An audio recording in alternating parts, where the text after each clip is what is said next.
ഈ 5 വർഷക്കാലം ഒരുപാട് സുഹൃത്തുക്കളെ സമ്പാദിക്കുന്നതിന് എനിക്ക് സാധിച്ചിട്ടുണ്ട്.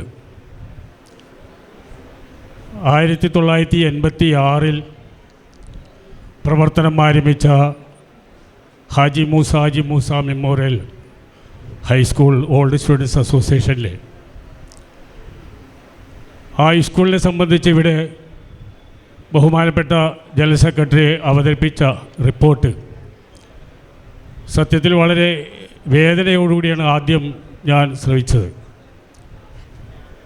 പിന്നീട് അദ്ദേഹത്തിൻ്റെ സംസാരത്തിൽ നിന്നും കാലാഹരണപ്പെട്ടു പോകുമായിരുന്ന ഈ സ്കൂളിനെ നിലനിർത്തുന്നതിന് വേണ്ടി 86 നടത്തിയ സമരങ്ങളും തുടർന്ന് നടത്തിയ നടപടികളുമെല്ലാം കൊണ്ട് ഇന്നും ആ സ്കൂൾ അവിടെ സ്ഥാപിതമായിരിക്കുകയാണ്. അതിൽ വളരെ ചുരുങ്ങിയ നിലയിൽ ആണെങ്കിലും വിദ്യാർത്ഥികൾ പഠനം നടത്തിക്കൊണ്ടിരിക്കുകയാണ്. അതിനുവേണ്ടി ശ്രമിച്ച ആ പൂർവ്വ വിദ്യാർത്ഥി സംഘടനയുടെ ആദ്യകാല പ്രവർത്തകരും ഇപ്പോഴുള്ള പ്രവർത്തകരുമായിട്ടുള്ളവർക്ക് ആദ്യമായിട്ട് ഒരു ബിഗ് സല്യൂട്ട്. കാരണം